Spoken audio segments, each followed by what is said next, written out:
Lord. ஆண்டவராகிய இயேசு கிறிஸ்துவின் நாமத்தில் அன்பின் வாழ்த்துக்கள். தென்கொரிய தேசத்தில் ஒரு கிராமத்தில் நடந்த ஒரு உண்மை சம்பவத்தை தான் போதகர் பால் யாங்கிச்சும் தனது கட்டுரையில் எழுதி வைத்திருக்கிறாங்க. கிறிஸ்துவினுடைய அன்பும் அர்ப்பணமும் நாம் மற்றவர்களிடம் எந்த அளவுக்கு அர்ப்பணிக்கப்பட்ட ஒரு அன்போடு நடந்து கொள்ள வேண்டும் என்கிறத தெளிவுபடுத்தும் விதமாக தான் இந்த காணொளி அமையும். இந்த காணொளி நிச்சயம் உங்களுக்கு ஆசீர்வாதமாக இருக்கும். வாங்க வீடியோக்குள்ளே போகலாம்.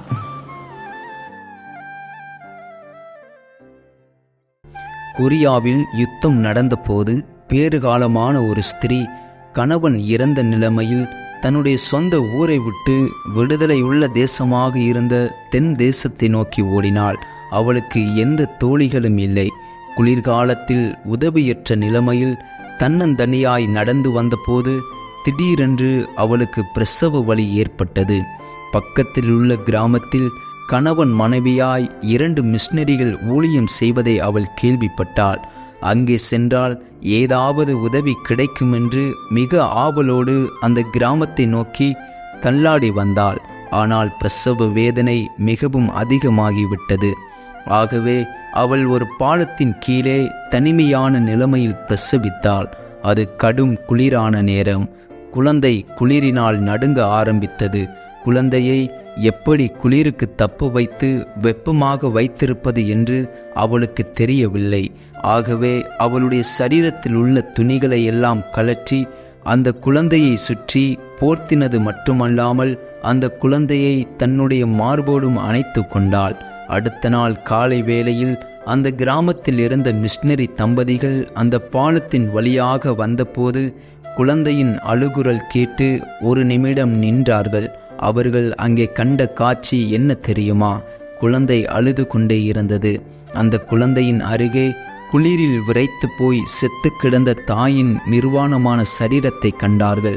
அந்த மிஷனரி தாய் அந்த குழந்தையை எடுத்துக்கொண்டு வீட்டிற்கு வந்தார்கள். அந்த தாயின் சரீரத்தை நல்ல முறையில் அடக்கம் செய்தார்கள். அந்த பையன் வளர ஆரம்பித்தான். வயதானவுடன் அவனை பள்ளிக்கூடத்தில் சேர்த்தார்கள்.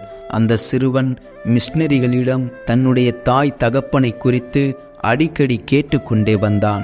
சில ஆண்டுகளுக்கு பிறகு ஒரு நாள் அந்த மிஷனரி தம்பதிகள் அந்த சிறுவனிடம் நடந்த சம்பவத்தை எல்லாம் கூறினார்கள். அவனுடைய தாயை எந்த இடத்தில் அடக்கம் பண்ணினார்களோ அந்த கல்லறையை அவனிடத்தில் காட்டினார்கள். அந்த கல்லறையின் அருகிலே தன்னுடைய துணிகளை எல்லாம் கலற்றி வைத்தான். கல்லறையின் மேல் படுத்துக்கொண்டு தேம்பி தேம்பி அழுக ஆரம்பித்தான். அந்த தாய் எவ்வளவாக தன்னுடைய துணிகளை மட்டுமல்லாமல் தன்னையே அர்ப்பணித்து உயிரை கொடுத்து தன்னை காத்தாள் என்று சிந்தித்த போது அவன் இருதயம் கதறினது. அர்ப்பணம் என்கிற வார்த்தையை சிந்தித்து பாருங்கள். அர்ப்பணம் என்ற வார்த்தையின் அர்த்தம் மிகவும் ஆழமானது. உண்மையான அர்ப்பணம் இல்லாமல் உறவு முறைகள் ஒருபோதும் நீடித்து நிற்பதில்லை. சரியான உறவு முறையாகிய கட்டிடத்தை கட்டி எழுப்புவதற்கு அர்ப்பணமானது அன்பினால் எழுப்பப்படுகிறதாக இருக்க வேண்டும். அந்த தாயின் அர்ப்பணத்தில் அந்த குழந்தை உயிர் பிழைத்தது. நீங்களும் உங்களை அர்ப்பணிப்பதின் மூலமாக உங்களை சூழ உள்ள மக்களுக்கு நித்திய ஜீவனை கொடுக்க முடியும். கிறிஸ்துவினுடைய வாழ்க்கையை கவனித்து பாருங்கள். அது முற்றிலும் அர்ப்பணிக்கப்பட்ட ஒரு வாழ்க்கையாயிருந்தது. கிறிஸ்து தன்னுடைய வாழ்க்கை முழுவதும் மற்றவர்களுக்காக அன்பினால் அர்ப்பணித்திருந்தபடியினால் அவரிடத்தில் வந்த ஒவ்வொருவரின் பலவீனங்களையும் நீக்கினார். சந்தேகங்களை தெளிவுபடுத்தினார். காயப்பட்டவர்களுக்கு காயம் கட்டி இருதயம் நொறுங்கினவர்களை ஆறுதல் படுத்தினார். உற்சாகப்படுத்தினார். பசியுள்ளவர்களுக்கு போஜனம் கொடுத்தார். ஜனங்களை சகல சத்தியத்திற்குள்ளும் வழி நடத்தி அவர்களுடைய பிரச்சனைகளை எல்லாம் தீர்த்து வைத்தார். ஒவ்வொரு மனுஷனுடைய நிலவரத்தையும் அறிந்து அவர்களுக்கு உதவி செய்கிறவராயிருந்தார். கிறிஸ்து தன்னுடைய சீசர்களோடு கூட ஒரு ஆழமான உறவை வைத்திருந்தார். அது அர்ப்பணிக்கப்பட்ட ஒரு உறவு. அந்த உறவினால் ஒவ்வொருவருடைய தாளந்துகளையும் விருத்தி செய்தார். அவர்களுக்கு மகிமையான ஊழியத்தை கொடுத்தார். அவர் அவர்களோடு சஞ்சரித்த போது அவர்களுக்கு சகல சத்தியத்தையும் விளக்கினார். அவர்களுக்கு வல்லமையையும் வரத்தையும் தந்தார். மட்டுமல்ல, அவருடைய மரணத்தின் மூலமாக அவர் தம்மையே நம் ஒவ்வொருவருக்கும் முற்றிலுமாக தந்திருக்கிறார். கிறிஸ்துவினுடைய அர்ப்பணிக்கப்பட்ட வாழ்க்கை பேதுருவை பெரிதும் கவர்ந்தது.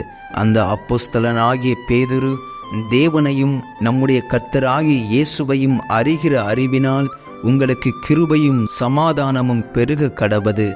தம்முடைய மகிமையினாலும் காருண்யத்தினாலும் நம்மை அழைத்தவரை அறிகிற அறிவினாலே ஜீவனுக்கும் தேவ பக்திக்கும் வேண்டிய யாவற்றையும் அவருடைய திவ்ய வல்லமையானது நமக்கு தந்த அருளினதுமன்றி இச்சையினால் உலகத்தில் உண்டான கேட்டுக்கு தப்பி திவ்ய சுபாவத்துக்கு பங்குள்ளவர்கள் ஆகும் பொருட்டு மகா மேன்மையும் அருமையுமான வாக்குத்தத்தங்களும் அவைகளினாலே நமக்கு அளிக்கப்பட்டிருக்கிறது என்று எழுதுகிறார்.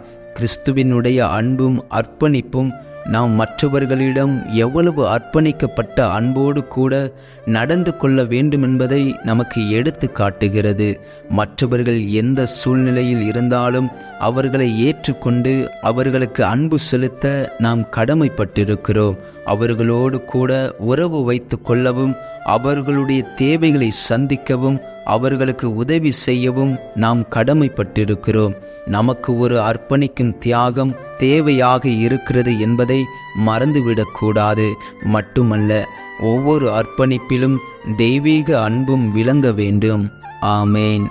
இந்த காணொளி நிச்சயம் உங்களுக்கு பிரயோஜனமாகவும் ஆசீர்வாதமாகவும் இருந்திருக்கும் என்று நாங்கள் நம்புகிறோம்.